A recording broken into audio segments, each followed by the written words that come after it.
أهلا بيكم. النهاردة في مطبخ ليا هنعمل مع بعض فراخ بطريقة لو جربتوها من حلاوتها مش هتبطلوا تعملوها.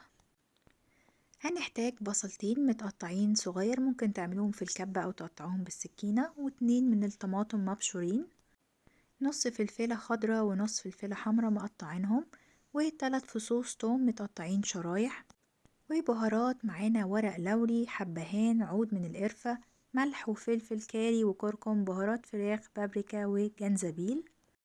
النهاردة أنا هستخدم وراك فراخ، انتوا ممكن في الوصفة دي تستخدموا فراخ كاملة أو حتى ممكن تستخدموا فراخ مخلية زي ما تحبوا، بس الوراك بتطلع جميلة قوي. في معلقة كبيرة من السمنة هنشوح البصل بتاعنا، أول ما يصفر هنبتدي ننزل بالثوم وبكل البهارات بتاعتنا. حطينا كمية بهارات كتيرة، هي دي اللي هتدي الفراخ طعمها. أول ما نلاقي ريحة البهارات طلعت هنبتدي ننزل بقطع الفراخ، نحطها على ناحية واحدة ونسيبها على نفس الناحية لغاية ما تاخد لون، وبعد كده نقلبها علشان تاخد لون من الناحية التانية.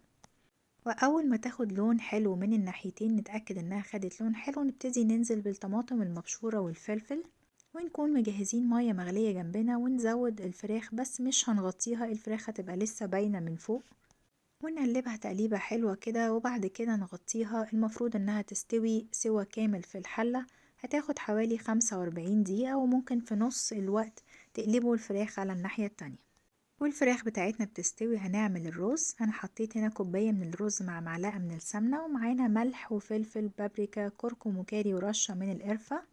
المفروض ان الرز بتاع الوصفة دي بيتسوى في نفس السائل بتاع الفراخ، بس انا جربته وبيطلع دسم زيادة عن اللزوم، فاحنا هنسويه لوحده في حلة، بس حطينا نفس البهارات اللي حطيناها للفراخ علشان يطلع طعمه اكنه يعني استوى معاها، بس طبعا اخف وصحي اكتر.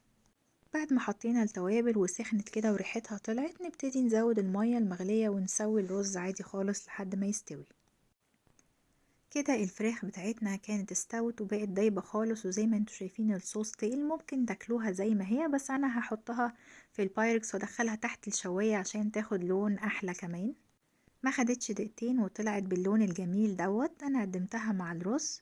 عاوزة اقول لكم طعمها وريحتها تجنن، ومحتاجناش ان احنا نتبل الفراخ قبليها، وكمان كلها كانت في حلة واحدة. جربوها وقولولي رأيكم، واشوفكم في وصفة تانية. ثانك يو.